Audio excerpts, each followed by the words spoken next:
Le JT Foot Mercato avec DAZN.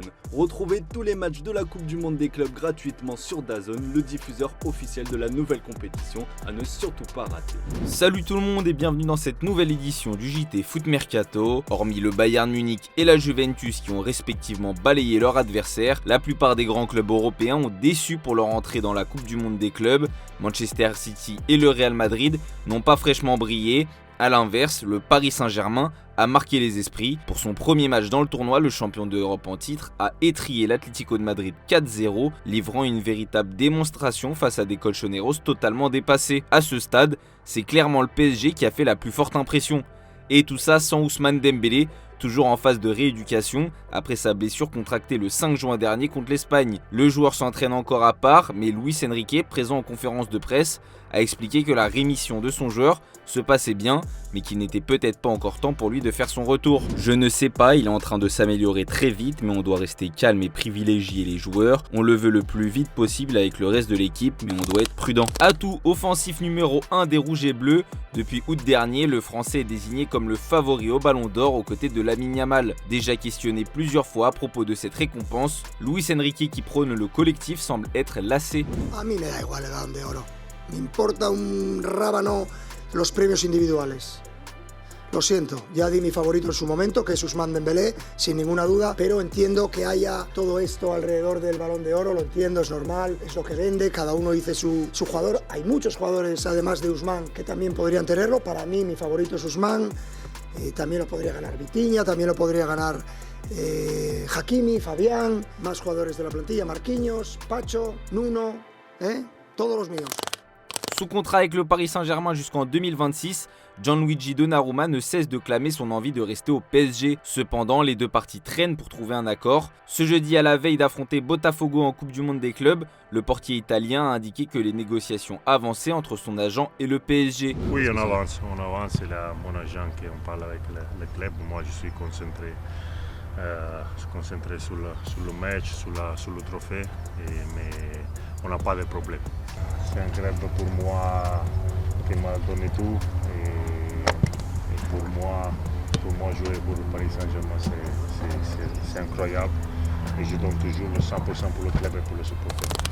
Décédé mardi, Bernard Lacombe laisse derrière lui un vide immense dans le cœur de toute la famille de l'Olympique lyonnais, anciens coéquipiers, joueurs actuels, dirigeants et supporters.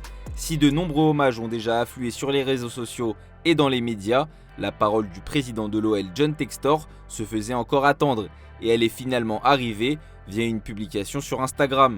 Bernard Lacombe a marqué l'histoire de l'OL en tant que joueur exceptionnel et technicien remarquable. Il restera à jamais une véritable légende de notre club et du football. Mes pensées les plus sincères vont vers sa famille et ses proches. Nous rendrons à Bernard Lacombe le plus bel hommage lors du premier match à domicile de la saison prochaine et nous lui dédierons un lieu à sa mémoire au Groupama Stadium. John Textor prévoit donc un hommage à la hauteur de ce que représentait Bernard Lacombe pour l'OL. Direction l'étranger. Pour sa première sur le banc du Real Madrid, l'équipe de Xabi Alonso n'a pas été au rendez-vous. Les Madrilènes n'ont pas réussi à imposer leur jeu et ont concédé le match nul 1-1 face à Al Hilal. L'entraîneur espagnol est revenu sur la rencontre en conférence de presse et estime qu'il faudra du temps pour voir les changements. Sí, estoy de acuerdo. La segunda parte ha sido bastante mejor que la primera. La primera nos han faltado muchas cosas con y sin balón. Yo creo que perdíamos el balón demasiado rápido, no teníamos demasiado equilibrio y son cosas que habíamos hablado y nos ha costado un poco más de tiempo. Me ha gustado la reacción en el descanso, hemos podido darle otro sentido al juego y bueno, pues evidentemente esto es un proceso, todo lleva su tiempo, la primera parte no tan buena, la segunda mejor y tenemos que sacar lo positivo y mirar lo negativo para aprender. Au Real Madrid, c'est un mur qui ne bouge pas. Thibaut Courtois, indiscutable depuis son arrivée en 2018, reste le patron des cages madrilènes. Il a joué un rôle clé dans les sacres de 2022 et 2024 en Ligue des Champions, mais ce n'est pas fini. Alors qu'il est encore sous contrat jusqu'en 2026, le Real veut blinder son portier. Selon AS, les merengues souhaitent prolonger Courtois jusqu'en 2028. Une sacrée preuve de confiance, surtout quand on sait que le club n'offre en général que des contrats d'1 an aux joueurs de plus de 30 ans. Le FC Barcelone doit vendre après avoir recruté Joan Garcia et bientôt Nico Williams. Justement, les Catalans vont récupérer un chèque non négligeable grâce à Ludovic Reis, le milieu néerlandais de 25 ans qui est arrivé en 2019 au Barça avant d'aller à Hambourg en 2021 est sur le point de changer d'air. Comme le rapporte Mundo Deportivo, il devrait signer pour 6 millions d'euros au FC Bruges. Ainsi, le FC Barcelone, qui dispose de 25% à la revente, devrait récupérer 1,5 million d'euros grâce à ce dossier. C'est déjà ça en plus pour les finances du Barça. La Masia est bel et bien de retour. Longtemps critiqué pour son manque de nouveaux talents, le centre de formation du Barça revit. Aujourd'hui, l'équipe première peut compter sur une nouvelle génération dorée. Lamine Yamal, Gavi, Koubarsi, Baldé ou encore Fermín López.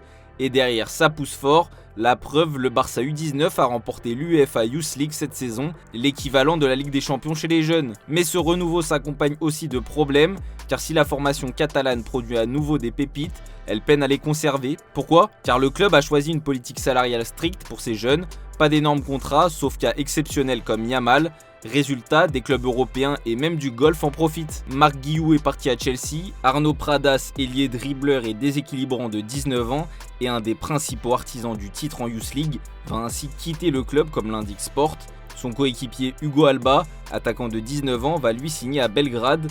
Alex Garrido, capitaine de l'équipe B, va rejoindre Eibar, refusant lui aussi de prolonger.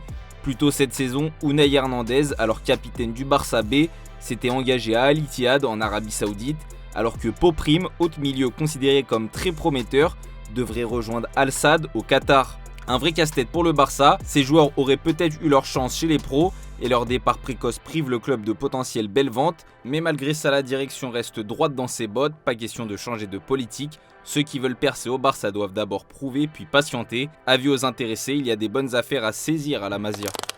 Après une trêve internationale avec les Bleus et une participation en Ligue des Nations, Mbappé s'est envolé pour les États-Unis pour disputer la Coupe du Monde des clubs avec le Real Madrid. Une compétition que le soulier d'or européen prend très au sérieux. Objectif, briller, la remporter et doubler Lamine Yamal et Ousmane Dembélé dans la course au Ballon d'Or. Mais coup dur pour l'attaquant de 26 ans, Mbappé est malade et incertain. En début de semaine, la presse espagnole révélait son absence probable face à Al Hilal, ce qui a été le cas. Et après la rencontre, Xabi Alonso a confirmé. Ces derniers jours, il a eu de la fièvre, il ne se sentait pas bien. On espère qu'il sera disponible pour le prochain match. Mais sa situation n'a pas évolué depuis. Il est toujours très touché par ce même virus. Preuve de cette inquiétude naissante, ce jeudi, le Real Madrid a annoncé que Mbappé avait été hospitalisé. Notre joueur Kylian Mbappé présente une gastro-entérite aiguë et a été hospitalisé pour effectuer différents tests et lui appliquer le traitement correspondant, explique le club madrilène. Reste à savoir désormais l'évolution de son cas, mais l'état de santé de Kylian Mbappé semble préoccupé du côté du Real Madrid. La formation madrilène espère qu'il sera présent pour le second match face à Pachuca, mais c'est une course contre la montre désormais. Réponse dimanche soir, en espérant que le Kicks se soit remis de sa maladie. Le Real Madrid passe au peigne fin le marché des attaquants à la recherche d'un numéro 9 en alternative de Mbappé. S'il n'est pas trouvé, Gonzalo, qui était pressenti pour partir, pourrait rester dans l'équipe première sous la direction de Xabi Alonso. Selon Mario Cortegana, le Sporting aurait demandé aux merengues s'ils étaient intéressés par Victor Gyökeres, mais le Real Madrid a dit non. Premièrement pour des raisons financières, Gyökeres vaut au minimum 60 ou 70 millions d'euros, une somme que ne veut pas sortir Madrid. Ensuite parce que le club espagnol ne peut pas garantir une place de titulaire à Gyökeres. Il y a aussi un problème au milieu de terrain, les Madrilènes ont besoin d'un organisateur, d'un constructeur de jeu. En fait, c'est ce que Xabi Alonso a soulevé lors de sa première rencontre avec la direction sportive en mettant le nom de Zubimendi sur la table, avec l'objectif de trouver le nouveau Toni Kroos. Ils ont répondu qu'avec les milieux de terrain qui sont dans l'effectif, l'équipe doit être capable de bien jouer. On verra s'il réussit ou si le club rectifie son avis initial après la Coupe du Monde des clubs. Affaire à suivre. C'est un sujet qui revient très régulièrement au moment des trêves internationales, les binationaux. Et c'est un sujet qui ne cesse de diviser. Ces dernières années, les sélections européennes et africaines sont confrontées à cette problématique, avec de plus en plus de joueurs qui peuvent représenter plusieurs pays. En France, il existe de nombreux cas avec des joueurs aux origines africaines, grâce à leurs parents, mais formés en France. Et ce choix entre une sélection ou l'autre fait souvent polémique. Islam Slimani a donné son avis dans un podcast Campo, et il n'a pas mâché ses mots. J'ai toujours eu un raisonnement clair, tu as choisi d'être algérien, d'être anglais, d'être français, non ? On ne choisit pas l'Algérie. Si tu es né en France, vécu en France et tu as fait ta carrière en France, mais joue pour la France. Pourquoi tu joues pour l'Algérie ? Pour moi, il faut mettre une règle. On te sélectionne, tu viens, tant mieux. Tu ne viens pas, tu n'es pas sélectionné. Pourquoi ? Tu vas nous ramener quoi ? Il n'y a que Messi qui peut ramener des choses. Il n'y a aucun joueur qui peut ramener un truc pour le pays. C'est le groupe qui ramène, a-t-il lancé avant d'enchaîner. Nous, quand on gagne la CAN en 2019, c'était le groupe. Aujourd'hui, quand j'entends le mot choix, je te jure, j'ai envie de pleurer. Tu ne choisis pas tes parents. Ça me met mal quand tu me dis j'ai choisi. Mais tu es qui pour choisir? Tu es qui? Tu choisis un pays comme ça? Tu choisis un pays où il y a eu dans l'histoire 5 millions de morts pour qu'on soit libre? Moi, si j'avais un poste à responsabilité, tu me dis ça, viens en vacances, pas de souci, le pays de tes parents, ton pays, pas de souci, mais joue au foot, jamais de la vie. Des mots forts qui ont vite enflammé les réseaux sociaux et qui devraient continuer de faire parler à l'avenir. En tout cas, le message est passé pour Slimani, qui ne veut donc plus voir l'Algérie tenter de convaincre des joueurs de choisir de jouer pour les Fennecs. On passe aux officiels du jour. La sanction vient de tomber et elle fait grand bruit du côté de Boca Juniors. La FIFA a infligé 4 matchs de suspension à Ander Herrera et Nicolas Figal, tous deux expulsés lors de la première journée de la Coupe du Monde des clubs contre Benfica. Une décision jugée particulièrement sévère par les supporters du club argentin, d'autant plus que l'Espagnol avait été exclu alors qu'il était déjà sur le banc pour cause de blessure suite à une protestation virulente. Libre de tout contrat après son passage en Angleterre à Wolverhampton, Pablo Sarabia a retrouvé un club. L'ancien joueur du PSG signe au Qatar à Al Arabi SC. Michael Olise, la pépite française du Bayern Munich, a son rituel avant les matchs. Il inspecte très rapidement la pelouse. C'est notre image du jour. On se dit à demain pour plus de vidéos sur Foot Mercato. Ciao ciao.